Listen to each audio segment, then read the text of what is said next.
வணக்கம். இந்திய நேரப்படி காலை 6 மணி. ஜெம் தலைப்புச் செய்திகள். கரூர் மாவட்டம் ஐலர்மலை ரத்னகிரீஸ்வரர் கோவிலில் கம்பிவட ஊர்தியை காணொலி வாயிலாக துவக்கி வைத்தார் முதலமைச்சர் மு.க.ஸ்டாலின். 9 கோயில்களில் புதிய திட்டப்பணிகளுக்கு அடிக்கல் நாட்டி 8 கோயில்களில் முடிவுற்ற பணிகளையும் திறந்து வைத்தார்.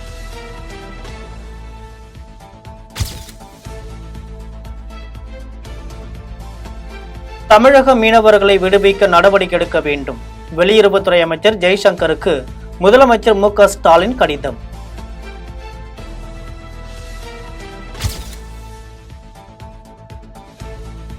பட்ஜெட்டில் மாநிலங்களின் பெயரை குறிப்பிடவில்லை என்றால் அம்மாநிலங்களுக்கு எந்த நிதியும் ஒதுக்கவில்லை என்று கூறுவது தவறு என மத்திய நிதியமைச்சர் நிர்மலா சீதாராமன் விளக்கம்.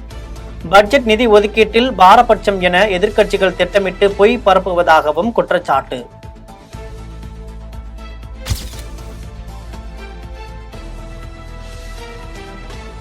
ஒடிஷாவில் ஆளுநர் மகனை கைது செய்ய கோரி எதிர்க்கட்சிகள் அமளி. சட்டசபையை ஒத்திவைத்தார் சபாநாயகர்.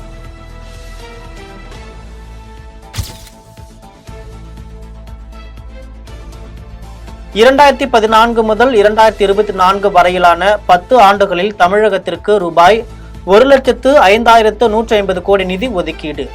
2004 முதல் 2014 வரையிலான காங்கிரஸ் ஆட்சி காலத்தில் வெறும் ரூபாய் 8,054 கோடி மட்டுமே ஒதுக்கீடு செய்யப்பட்டது என அண்ணாமலை விமர்சனம்.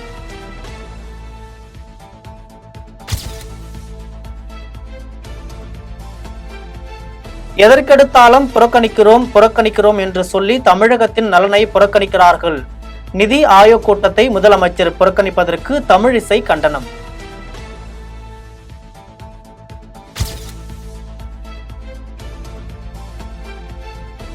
மத்திய பட்ஜெட்டில் தமிழ்நாட்டின் பெயர் இடம்பெற்றிருக்க வேண்டும் என்றால் எங்களை 25 தொகுதிகளில் ஜெயிக்க வைத்திருக்க வேண்டும். இந்தியாவுக்கான பட்ஜெட்டில் ஒவ்வொரு மாநிலத்தின் பெயரையும் சொல்லிக் கொண்டு இருக்க முடியாது எனவும் அன்புமணி கருத்து.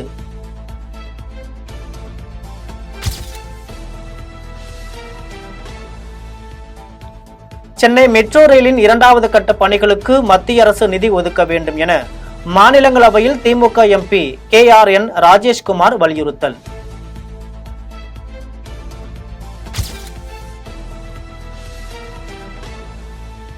பெண்ணின் தனிப்பட்ட உரையாடலை திருடி எக்ஸ் தளத்தில் வெளியிட்டதாக திருச்சி சூர்யா மீது புகார்.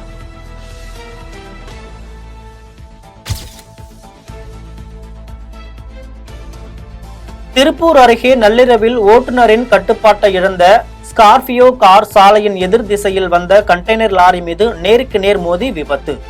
கார் ஓட்டுநர் மற்றும் பெண் ஒருவர் சம்பவ இடத்திலேயே உயிரிழப்பு.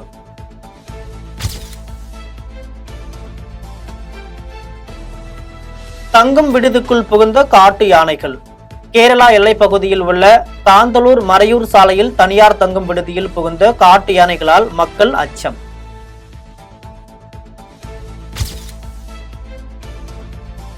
ஆகஸ்ட் மாதம் முதல் புதிய ரேஷன் ஸ்மார்ட் கார்டுகள் வழங்கப்படும். தமிழ்நாடு அரசு அறிவிப்பு. புதிய ரேஷன் ஸ்மார்ட் கார்டுகள் பெற 2,80,000 பேர் விண்ணப்பம்.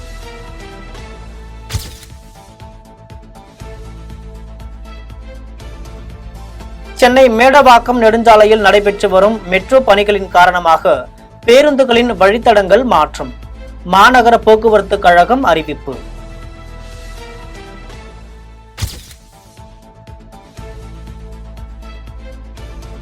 ராணிப்பேட்டை மாவட்டத்தில் 9,000 கோடி ரூபாய் முதலீட்டில் வாகன உற்பத்தி தொழிற்சாலையை அமைக்கிறது டாடா மோட்டார்ஸ்.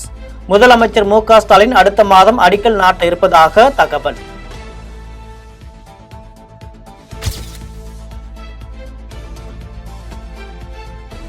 ஆப்பிள் நிறுவனத்தின் ஏர்ட்ராய் வசதியை போல் இன்டர்நெட் இல்லாமல் ஃபைல்களை ஷேர் செய்யவும் வசதியை வாட்ஸ்அப் நிறுவனம் அறிமுகப்படுத்தியுள்ளதாக தகவல். தற்போது இது பரிசோதனை நிலையில் உள்ளதாகவும் தகவல்.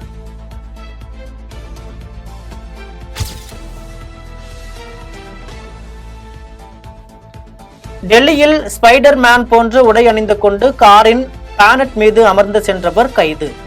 சமூக வலைதளத்தில் வீடியோவை பார்த்தவர்கள் அளித்த புகாரின் பேரில் துவாரகா போலீசார் நடவடிக்கை.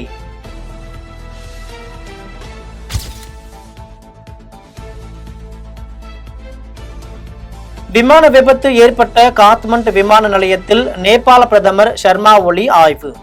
சௌரியா ஏர்லைன்ஸ் விமானம் கீழே விழுந்து நொறுங்கி தீப்பிடித்ததில் 18 பேர் உயிரிழப்பு.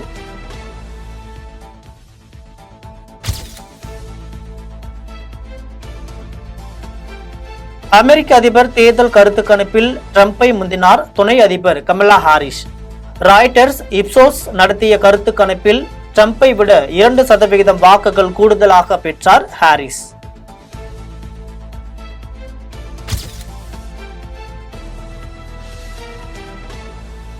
பிரேசிலின் ரியோ டி ஜெனிரோவில் சட்டவிரோதமாக செயல்படும் போதைப் பொருள் ஆலைகளின் கழிவுநீர் மூலம் கடலில் கலக்கும் கோக்கைன்.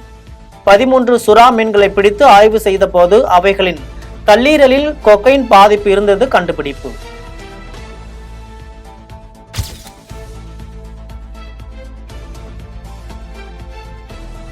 உலகின் சக்தி வாய்ந்த பாஸ்போர்ட் கொண்ட நாடுகளின் பட்டியலில் பிரான்ஸ் ஜெர்மனியை பின்னுக்கு தள்ளி முதல் இடம் பிடித்தது சிங்கப்பூர். 195 நாடுகளுக்கு விசா இன்றி செல்லலாம் என தகவல். ஜெம் செய்திகள் தொடர்கின்றன. ஜாஃபர் சாதிக் மனைவி மற்றும் அவரது சகோதரர் மீது சட்டவிரோத பணப்பரிமாற்ற பிரிவில் அமலாக்கத்துறை வழக்கு பதிவு. ஜாஃபர் சாதிக்கின் மனைவி மற்றும் அவரது சகோதரர் இருவர் சார்பிலும் உயர்நீதிமன்றத்தில் முன் ஜாமீன் கோரி மனு தாக்கல்.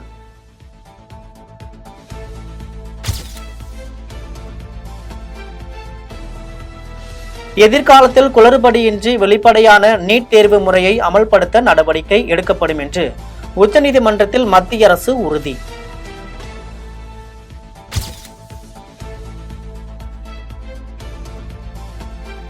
சென்னை பெருநகர மற்றும் புறநகரில் இன்று ஓரிரு இடங்களில் மழை பெய்ய வாய்ப்பு. சென்னையில் இடி மின்னலுடன் லேசானது முதல் மிதமான வரையில் மழை பெய்யக்கூடும் என்று சென்னை வானிலை மையம் தகவல்.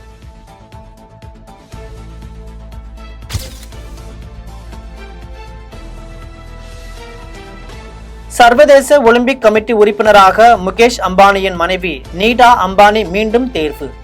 பாரிஸ் நகரில் நடந்த ஒலிம்பிக் கமிட்டி கூட்டத்தில் இந்தியாவின் பிரதிநிதியாக ஒருமனதாக தேர்ந்தெடுப்பு.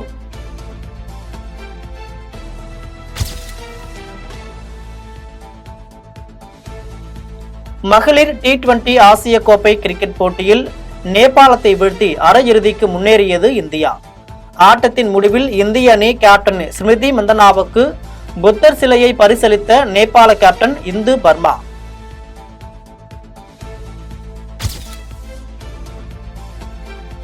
தமிழின் தக் லைஃப் படப்பிடிப்பிற்காக ஆகஸ்ட் முதல் வாரத்தில் அயர்லாந்து செல்கிறது படக்குழு. அந்தகன் திரைப்படத்தின் தி அந்தகன் ஆந்தம் பாடலை வெளியிட்டார் நடிகர் விஜய்.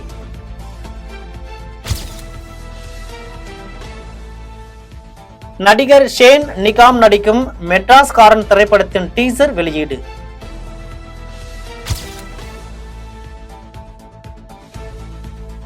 டிமாண்டி காலனி 2 திரைப்படத்தின் ட்ரெய்லர் வெளியீடு.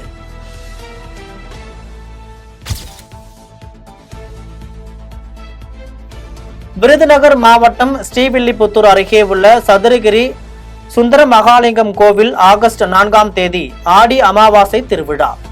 ஆகஸ்ட் 1ஆம் தேதி முதல் 5ஆம் தேதி வரை பக்தர்களுக்கு அனுமதி அளிக்கப்படுவதாக கோவில் நிர்வாகம் அறிவிப்பு. இத்துடன் ஜெம் செய்திகள் நிறைவடைகின்றன. மீண்டும் ஜெம் செய்திகள் காலை 8:30 மணிக்கு. உடனுக்குடன் செய்திகளை காண GemLive.tv என்ற இணையதளத்தில் இணைந்திருங்கள். நன்றி, வணக்கம்.